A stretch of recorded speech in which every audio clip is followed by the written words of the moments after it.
So see, this is our second chapter, portfolio analysis and selection. Which one was the first one? Portfolio and introduction. Portfolio analysis and introduction. So first chapter was related to introductory part. Now second chapter is how to analyze the portfolio and how to select our best portfolio. So we need to study in this chapter all about portfolio analysis and selection. This will have a practical aspect also. So let us quickly complete our theoretical part and then shift on to the practical one. I hope by now you know what is portfolio. Portfolio means the group of securities selected to be invested for future benefits. Okay, and the one who does this is known as portfolio manager.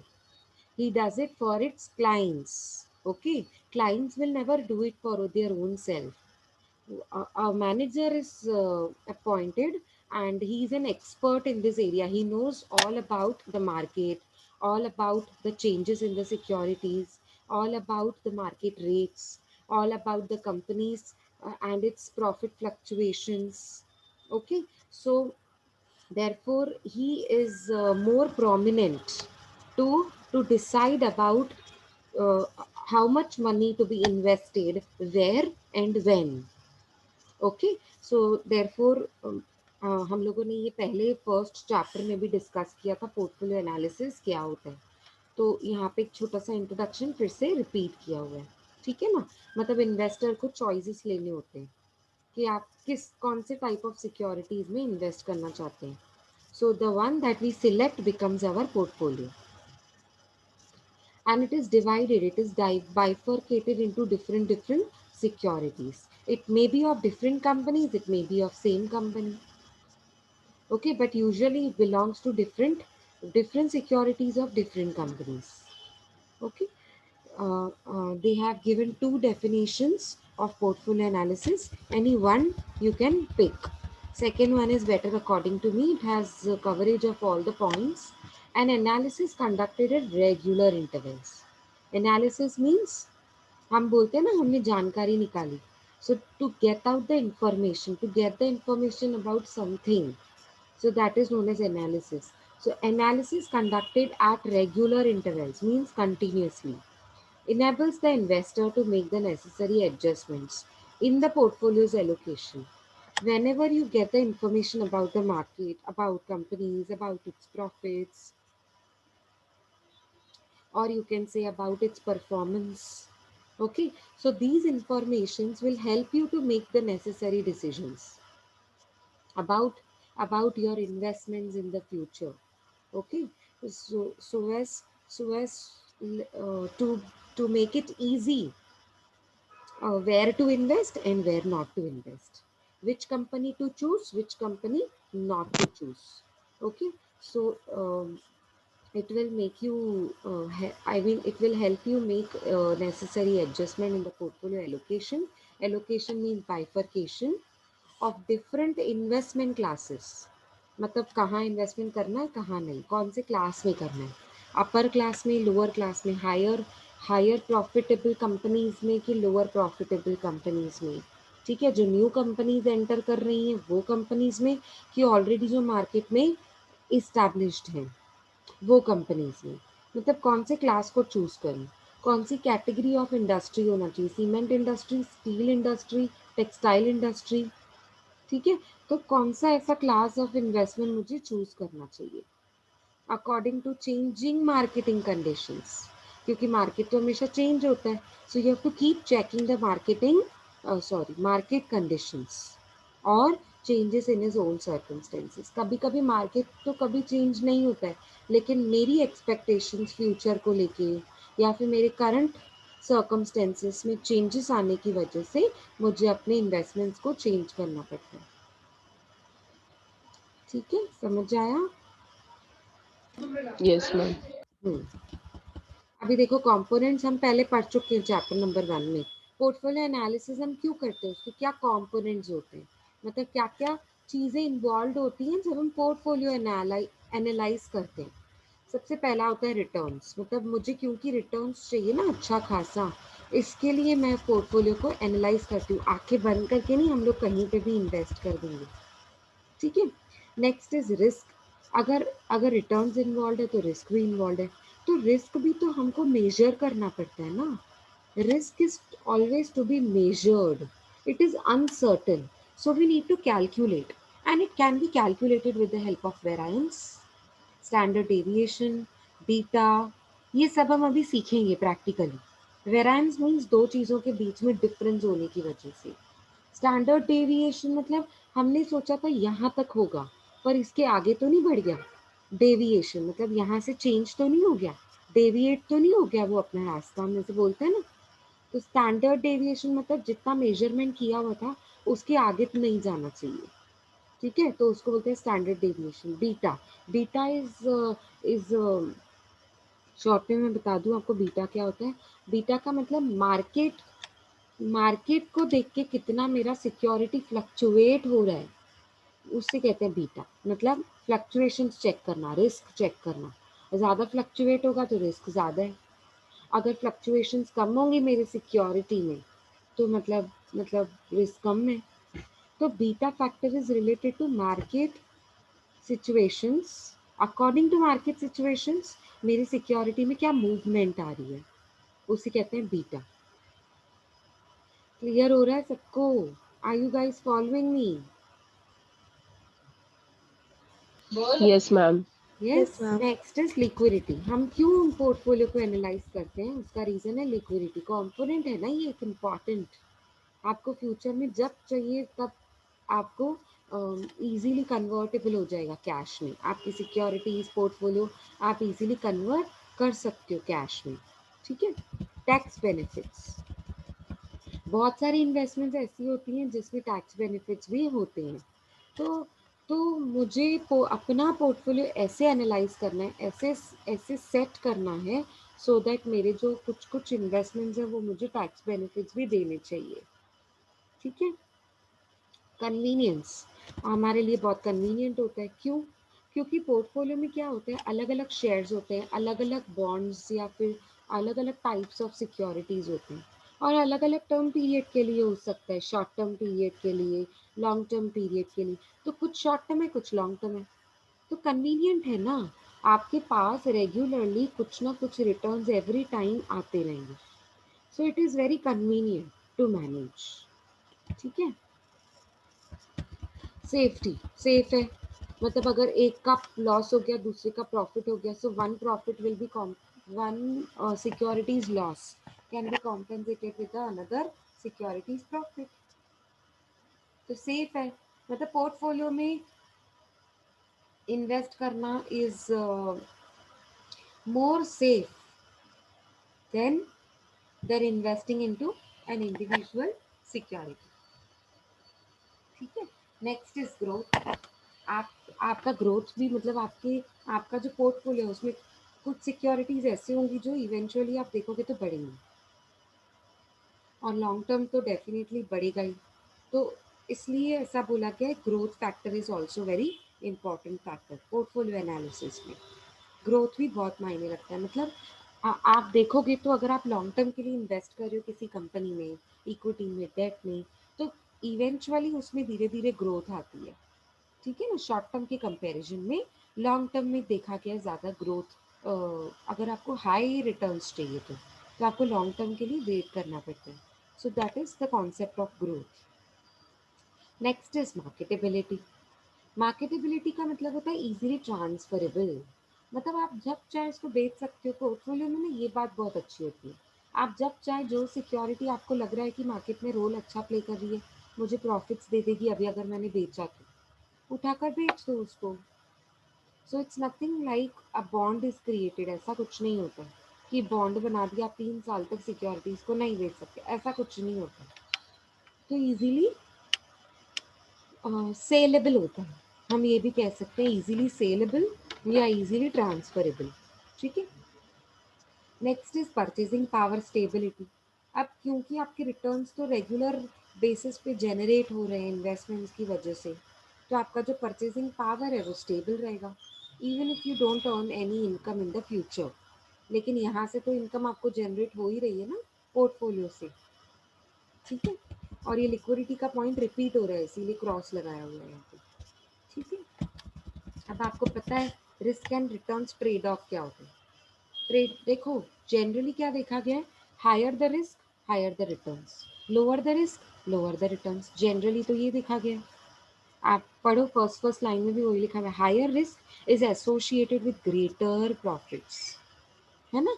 हम लोग को ऐसे लगता है कि अगर ज़्यादा profits चाहिए तो रिस्क भी ज़्यादा लेना पड़ेगा, और वाकई में होता भी ऐसे ही है। अब देखो, जब मैंने गवर्नमेंट की कंपनी में इन्वेस्टमेंट किया, तो जैसे बैंक में एफडी करवा दी, गवर्नमेंट की बैंक में एफडी करवा दी, तो उसका पर्पस क्या होता है कि हमको रिस्क नहीं लेना है, हमने ज़्यादा रिस्क नहीं लेना है, मेरा रिस्क एपेटाइट है ना बहुत छोटा है, तो मैं इतना रिस्क नहीं ले सकती। अच्छा, रिस्क नहीं ले सकती तो कहाँ इन्वेस्टमेंट करूँ, जहाँ से मुझे कम लेकिन रिटर्न ज़रूर मिले। हम ऐसे सोचते हैं ना। देखो, सीनियर सिटीजन ऐसे बोलते हैं क्योंकि वो ऑलरेडी सीनियर सिटीजन हो चुके हैं, वो ऑलरेडी रिटायर हो चुके हैं। अब उनके पास अर्न करने का कोई सोर्स नहीं है, उनके पास जितना है उतना ही है।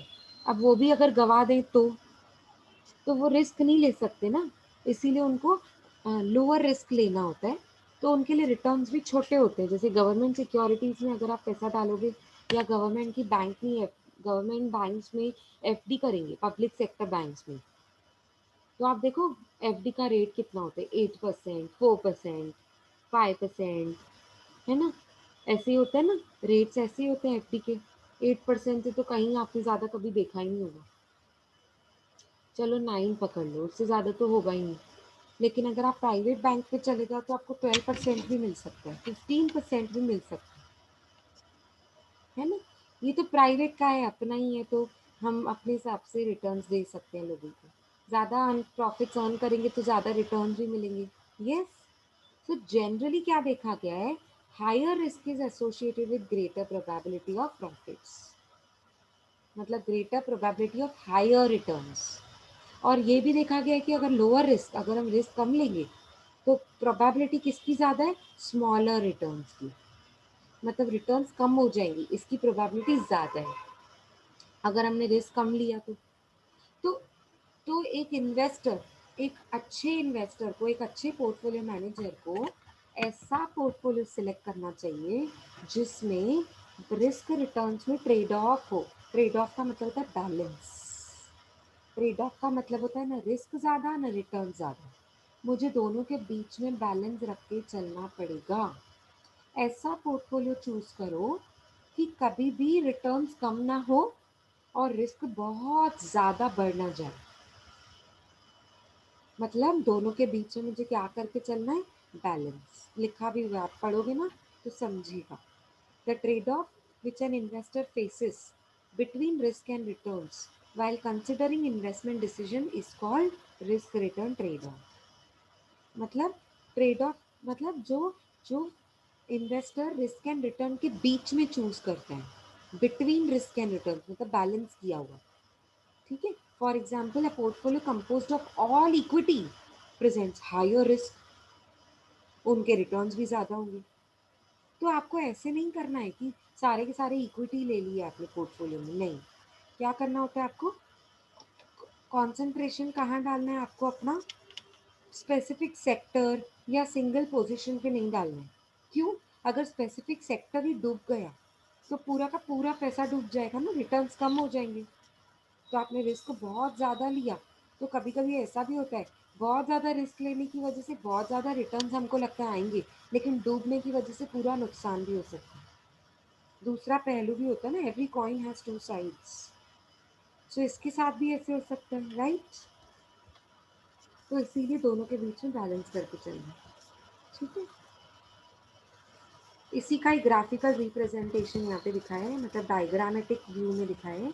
अगर रिस्क कम लोगे तो रिटर्न्स भी कम, और रिस्क ज़्यादा लोगे तो हायर रिटर्न्स। इन दोनों के बीच में जो इंटरसेक्टिंग पॉइंट आती है ना, इन दोनों के बीच में, उसे कहते हैं रिस्क रिटर्न ट्रेड ऑफ, ठीक है।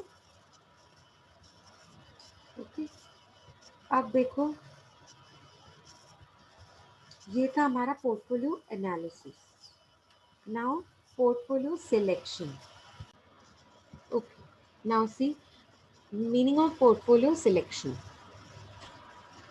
नाउ सिलेक्ट कौन सा करना है आपको पोर्टफोलियो, जिसमें रिटर्न्स, देखो मेरी बात सुनो ध्यान से, डाइवर्सिफिकेशन की वजह से हम पोर्टफोलियो को पोर्टफोलियो में इन्वेस्ट करते हैं, ओनली बिकॉज ऑफ डाइवर्सिफिकेशन। तो diversification is a method for adopting for I mean it is a method adopted for reducing the risk. यानी कि डाइवर्सिफिकेशन का मतलब ही ये होता है कि जो रिस्क फैक्टर है ना, उसको वो रिड्यूस करता है और रिटर्न्स को मैक्सिमाइज करता है, उल्टा। अभी देखो, अभी अभी हमने कॉन्सेप्ट क्या पढ़ा, higher the risk higher the returns. लेकिन पोर्टफोलियो में लोग इन्वेस्ट क्यों करते हैं? क्योंकि जिनको अगर रिटर्न्स अच्छे चाहिए और रिस्क भी कम लेना है, मतलब कम नहीं बोल सकते, मॉडरेट, मतलब रिस्क थोड़ा कम लेकिन रिटर्न्स भी अच्छे, तो उन लोगों के लिए पोर्टफोलियो बहुत अच्छा होता है। क्यों? क्योंकि डाइवर्सिफिकेशन का फैक्टर बहुत इंपॉर्टेंट है पोर्टफोलियो में। पोर्टफोलियो में होता क्या है, हमारी इन्वेस्टमेंट्स 5 लाख की इन्वेस्टमेंट है, तो मैंने 5 लाख की 5 लाख एक जगह पे ब्लॉक नहीं कर दिए।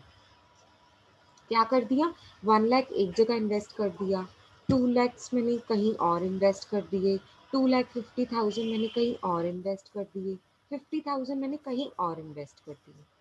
ठीक है, तो उससे क्या हो जाता है ना, अगर किसी एक पोर्ट अगर किसी एक पर्टिकुलर सिक्योरिटी में, समझो एक पर्टिकुलर सिक्योरिटी में थोड़े रिटर्न्स कम भी हो गए, ठीक है, तो दूसरी सिक्योरिटी में अगर रिटर्न ज़्यादा हो गए, तो वो दोनों एक दूसरे को कॉम्पेंसेट कर लेते हैं।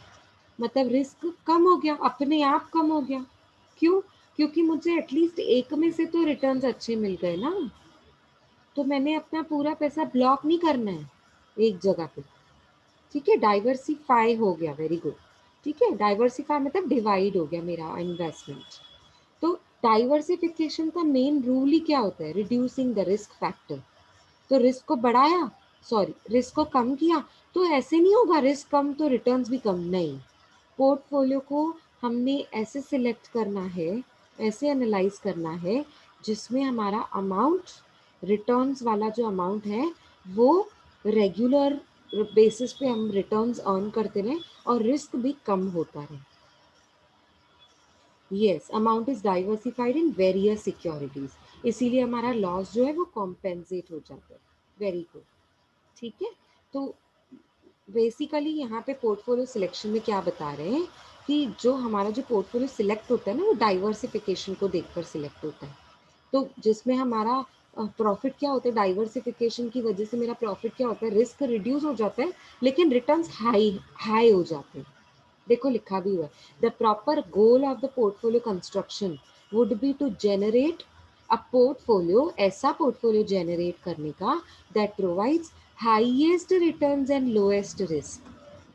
मतलब उस पोर्टफोलियो को बोलते हैं ऑप्टिमल पोर्टफोलियो। क्या बोलते हैं, रिपीट करो, ऐसे पोर्टफोलियो जो highest, optimal, very good, highest optimal. Returns, yes, highest returns दे और लोएस्ट रिस्क दे, ऐसे पोर्टफोलियो को बोलते हैं ऑप्टिमल पोर्टफोलियो। ऑप्टिमल मतलब आपके लिए बेस्ट, हम बोलते हैं ना ऑप्टिमम यूटिलाइजेशन ऑफ रिसोर्सेस।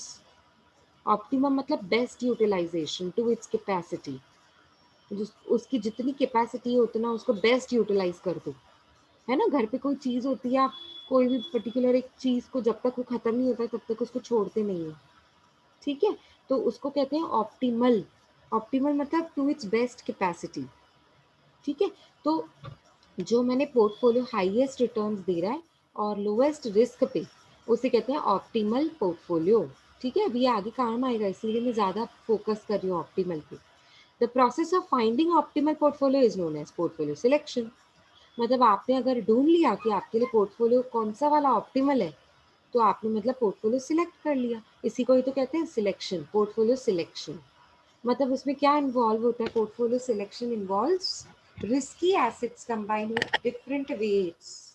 हमारे रिस्की एसेट्स भी होते हैं उसमें, जिनको अलग अलग वेट्स दिए जाते हैं, इसमें रिस्क कम है, इसमें ज़्यादा है, इसमें कम है, इसमें ज़्यादा है, इसमें मॉडरेट है। तो हर तरीके का एसेट में आपने इन्वेस्टमेंट किया है ना, ठीक है। तो हर तरीके के इन्वेस्टमेंट, हर तरीके की सिक्योरिटी में जब हम इन्वेस्ट करते हैं, therefore we tend to maximise our returns. Okay, therefore it keeps a trade-off, it keeps a balance between risk and returns. Okay, अभी feasible set of portfolios क्या होता है? feasible का मतलब होता है जो मेरे लिए ठीक हो, जो मेरे लिए convenient हो, जो मेरे लिए suitable हो, उसे कहते हैं feasible। ठीक है, मेरे लिए feasible set of portfolio क्या होगा? हर एक के लिए अपना अपना होता है। एपेटाइट, रिस्क एपेटाइट को देखकर और आपके आपके फ्यूचर ऑब्जेक्टिव्स को देखकर डिसाइड किया जाता है कि आपके लिए फीजिबल सेट ऑफ पोर्टफोलियो क्या होगा। अभी ना देखो, कुछ कुछ पोर्टफोलियोज होते हैं ना, वो कुछ सिक्योरिटीज होती है ना, वो दूसरे सिक्योरिटीज को ना डोमिनेट करती हैं।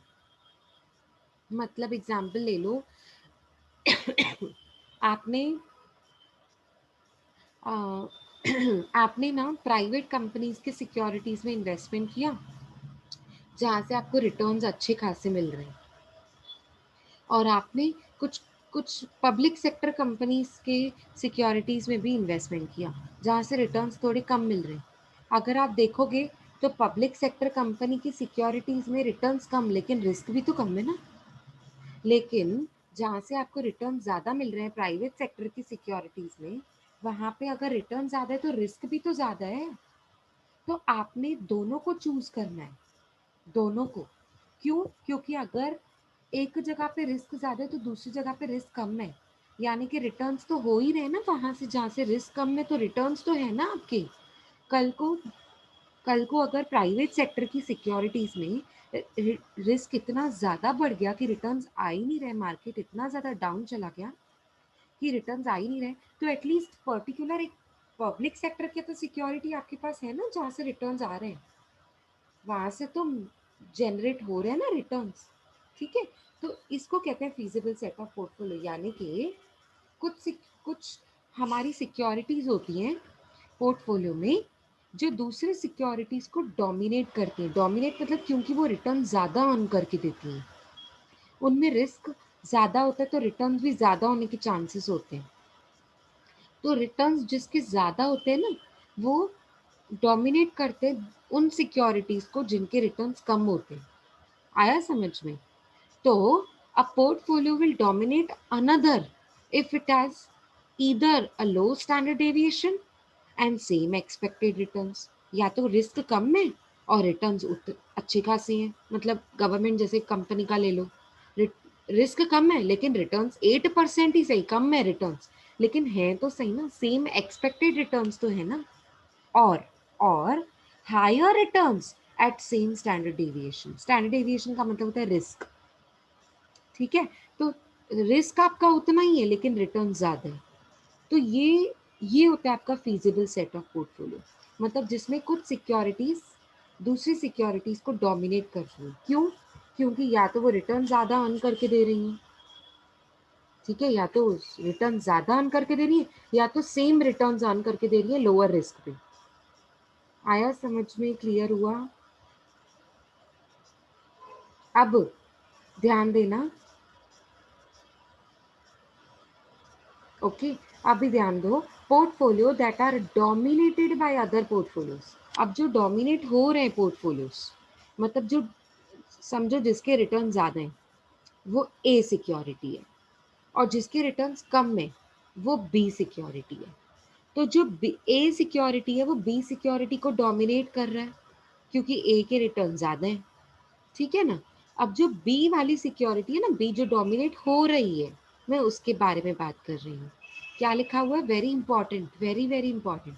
Portfolio that are dominated by other portfolios, मतलब जैसे बी सिक्योरिटी डोमिनेट हो रही है ए सिक्योरिटी से, डी सिक्योरिटी से, एफ सिक्योरिटी से, ये मैं नाम दे रही हूँ जैसे आपको समझ में है। ऐसे वाले बी सिक्योरिटी को बोला जाएगा इनएफिशिएंट पोर्टफोलियोज। इनएफिशिएंट मतलब उसका मार्केट में परफॉर्मेंस अच्छा नहीं है, इनएफिशिएंट है। ठीक है, लेकिन एटलीस्ट उसमें से कुछ तो रिटर्न्स जनरेट हो रहे हैं ना, तो कुछ तो रिटर्न्स मतलब थोड़े बहुत रिटर्न्स, लेकिन डोमिनेट कौन करता है, जो ज्यादा रिटर्न्स अर्न करके देता है। तो आपके पोर्टफोलियो में ये दोनों का कॉम्बिनेशन होता है, उसे ही कहते हैं फीजिबल सेट ऑफ पोर्टफोलियो। आया समझ में, क्लियर हुआ? ठीक है। Yes, ma'am. Yes, ma'am. हम्म, मतलब आप ज्यादा ध्यान, आपका ज्यादा इंटरेस्ट किस पे होता है, जो एफिशिएंट पोर्टफोलियो होगा। एफिशिएंट पोर्टफोलियो मतलब रिस्क कम रिटर्न ज्यादा, ठीक है, या फिर सॉरी रिस्क कम सेम रिटर्न्स, या फिर अगर आपको रिस्क कम रखना है मतलब सेम लेवल पे रिस्क रखना है तो रिटर्न ज्यादा दो, आप ज्यादा ध्यान उस पर दोगे ना, तो इसे कहते हैं एफिशिएंट पोर्टफोलियो। इनएफिशिएंट कौन होता है, जो इन दोनों में से कुछ नहीं कर पाते, रिस्क भी कम नहीं कर पाता, रिटर्न्स भी बढ़ा नहीं पाता, वो इनएफिशिएंट पोर्टफोलियो होता है। तो अगर पता लग गया कि इनएफिशिएंट है तो आप उसमें से पैसा तुरंत निकाल देते हो, ठीक है, आप अपना इन्वेस्टमेंट उसमें से निकाल दोगे। ठीक है, तो ये तो तब पता लगेगा ना कि किस में से पैसा निकालना है, जब आपको ये पता लगेगा कि आपके लिए फीजिबल सेट ऑफ पोर्टफोलियो क्या है। तो फीजिबल में एफिशिएंट पोर्टफोलियो को ज्यादा इंपॉर्टेंस दिया जाता है इनएफिशिएंट के कंपैरिजन में। ठीक है, ओके। नेक्स्ट है हमारा, इसी का ही एक डायग्रामेटिक रिप्रेजेंटेशन दिया हुआ है, आपको बहुत इजीली समझेगा। ये देखो कितना इजी है, ये देखो अभी है ना कुछ, ये मेरा पूरा पोर्टफोलियो है, हाँ, इसमें एक बी सिक्योरिटी भी है, एफ सिक्योरिटी है, ए सिक्योरिटी है, डी है, सी है, ई है। अब मैंने ये क्या कर दिया, ये जो एक्स एक्सिस है ना, इसमें मैंने बना लिया स्टैंडर्ड डेविएशन मतलब रिस्क, और यहाँ वाई एक्सिस पे मैंने बना लिया एक्सपेक्टेड रिटर्न्स। अभी देखो स्टैंडर्ड डेविएशन अगर जितना राइट हैंड साइड जाएगा उतना मतलब रिस्क बढ़ेगा, और अगर एक्सपेक्टेड रिटर्न्स जितना ऊपर जाएगा मतलब रिटर्न्स बढ़ेगा। इतना तो आप जानते हो एक्स एक्सिस और वाई एक्सिस पे बनाने के बाद कि नीचे रिस्क अगर राइट हैंड साइड जाता जाएगा तो रिस्क बढ़ेगा, और रिटर्न्स जितना ऊपर जाएगा उतना रिटर्न्स बढ़ेगा, एंड वाइज वर्सा। रिस्क जितना लेफ्ट हैंड साइड आएगा उतना कम होगा, और रिटर्न्स जितना डाउनवर्ड जाएगा उतना रिटर्न्स कम होगा। ठीक है ना। अभी देखो आप, सबसे पहले ए को देखो, एक ए का क्या है, बीच में मतलब स्टैंडर्ड डेविएशन एक्सपेक्टेड उतना ही same level of risk and lower lower, ये देखो ये वाली जो लाइन है ना, ये वाली एक्सपेक्टेड रिटर्न्स की लाइन है, और ये वाली जो लाइन है ना, ये है आपकी रिस्क वाली लाइन। ठीक है, स्टैंडिंग लाइन जो है वर्टिकल वो रिस्क वाली लाइन है, और जो हॉरिजॉन्टल वाली लाइन है वो रिटर्न्स वाली लाइन है, क्योंकि वो कहाँ से निकल के आ रही है, वाई से निकल के आ रही है, वाई एक्सिस से। ठीक है ना। तो ए क्या बोलता है, देखो ए कहाँ पे बना हुआ है, यहाँ पे बना हुआ है, मेरे कर्सर को देखो। अब जो ए है ना वो क्या बोलता है, same level of risk, risk तो सेम है लेकिन रिटर्न्स कम है ना। अच्छा ठीक है, नेक्स्ट। अभी देखो डी को, देखो डी को, इसमें दोनों कम है, रिटर्न्स तो इतने कम है पूछो ही मत। क्यों कम है, क्योंकि आपने रिस्क भी कम लिया है ना, देखो रिस्क कितना कम है, दिख रहा है आपको, रिस्क ये वाली लाइन है ना, इसके अंदर आ गया। रिस्क की जो मीडियम वाली लाइन है, एक्सपेक्टेड रिस्क है, उससे भी आपने कम रिस्क लिया है, तो रिटर्न्स भी बहुत कम हो गए। देखो ये वाली लाइन से बिल्कुल नीचे आ गया। डी का पॉइंट देखो ना, आप इधर बनाओगे ना लाइन, अगर बनाओगे तो नहीं समझ में आ रहा है। हम्म। समझा मैम, समझा समझा। मैम। मैं ना ये पीडीएफ कॉपी है ना, मैं एनोटेशन नहीं कर सकती हूँ, फिर भी आपको चाहिए तो मैं ट्राई कर सकती हूँ। एक मिनट दे दो, मैं ट्राई करती हूँ। ये देखो, ये अगर आपने डी का बना, हाँ हो रहा है, ये देखो ये डी का यहाँ पे बना लिया और ये यहाँ पे बना लिया, मतलब अगर ये वाली लाइन को देखोगे तो इसके अंदर आ गए ना आप, मतलब रिस्क कम ले लिया आपने, लेफ्ट हैंड साइड आ गए ना, और जितने रिटर्न्स नीचे आ गए, नीचे आ गए ना, ये वाली लाइन आपकी एक्सपेक्टेड रिटर्न्स है, इतना तो चाहिए ही चाहिए, ये तो मिनिमम रिटर्न्स है, उससे भी आप नीचे आ गए, तो मतलब ये तो आपका रिटर्न्स भी कम हो गया, रिस्क कम हो गया तो रिटर्न्स भी कम हो गया। ये तो कोई अच्छी बात नहीं हो रही है, मतलब ये आपका इनएफिशिएंट पोर्टफोलियो हो गया। ठीक है, ठीक है ना, समझ आ रहा है। अब सी को देखो, डी के कंपैरिजन में सी के रिटर्न्स तो ज्यादा है लेकिन रिस्क बहुत कम है, आपने रिस्क थोड़ा और कम ले लिया। ये देखो, ये रिस्क वाली लाइन है, इसके बहुत ज़्यादा अंदर आप आ गए। ये देखो, मैं यहाँ पे आपके लिए एनोटेशन कर देती हूँ। ये आपके रिटर्न्स है और ये आपका रिस्क फैक्टर है। तो मतलब आपने देखो ना, रिस्क कितना ज़्यादा कम लिया है, लेकिन थोड़े रिटर्न ज़्यादा है डी के कंपैरिजन में। ये डी का देखो रिटर्न्स इतना ही है, रिस्क थोड़ा ज़्यादा लिया आपने। अलग अलग सिक्योरिटीज का अलग अलग रिस्क है और अलग अलग रिटर्न्स है। आई बात समझ में कि नहीं? तो आपको तो ये देखना है ना कि आपके लिए कौन सा फीजिबल सेट ऑफ पोर्टफोलियो है। तो ये दोनों तो नहीं है, ए भी नहीं है, बी भी नहीं है, और सॉरी ए भी नहीं है, सी भी नहीं है, डी भी नहीं है। क्यों? क्योंकि इसमें रिटर्न्स मीडियम भी नहीं मिल रहे हैं मुझे, मिनिमम रिटर्न्स तो यहाँ पे है। ये आपका मिनिमम रिटर्न्स वाला पॉइंट है, ये वाला, ठीक है। पर यहाँ तक भी आप नहीं पहुँच पा रहे हो। अगर आप पोर्टफोलियो ए सिलेक्ट करते हो, अगर आप पोर्टफोलियो सी सिलेक्ट करते हो, और अगर आप पोर्टफोलियो डी सिलेक्ट करते हो, तो आप यहाँ तक भी नहीं पहुँच पा रहे हो। चलो अभी एफ को देखते हैं। हाँ, एफ को, ये देखो, एफ में ना कितने अच्छे रिटर्न्स आपको, मतलब मीडियम रिटर्न्स मिल रहे हैं, जितने आपको चाहिए थे उतने, लेकिन उसमें रिस्क फैक्टर कितना ज़्यादा है। आप देख रहे हो, ये आपका मीडियम रिस्क है, पर यहाँ से लेकर यहाँ तक आपने एक्स्ट्रा रिस्क ले लिया। समझ रहा है आपको? हाँ मैम, क्लियर समझ रहा है ना? देखो मेरे पास बोर्ड तो नहीं है। एक्सीड हो रहा है उससे हाँ, बहुत ज्यादा। ये देखो, ये वर्टिकल लाइन है ना, ये वाली, ये वर्टिकल लाइन, ये आपकी रिस्क की लाइन है। अब रिस्क यहाँ पे होना चाहिए था, पर आप यहाँ पे यहाँ पे यहाँ पे यहाँ तक चले गए रिस्क लेने के लिए। मतलब आपने रिस्क कितना ज़्यादा लिया, तब जाके आपको इतने ज़्यादा मतलब तब जाके आपको मीडियम रिटर्न्स मिल रहे हैं। ये मीडियम है, ये जो लाइन है ना, ये मीडियम रिटर्न्स है। एफ एफ क्या बोलता है? एफ का पोर्टफोलियो है ना, वो बोलता है आप रिस्क ज़्यादा लोगे तो मीडियम रिटर्न्स मिलेंगे। ये तो मेरे लिए फीजिबल नहीं है। नहीं। चलो अभी ई को देखते हैं, ई वाली पॉइंट। ई क्या बोलता है? ई क्या बोलता है, ध्यान देना। ये देखो, ये वाली पॉइंट है मेरी रिटर्न्स रिस्क की, वर्टिकल मतलब रिस्क। हाँ, तो ये जो ई है ना, इसने क्या किया, क्या किया इसने? रिस्क को थोड़ा मीडियम से कम लिया।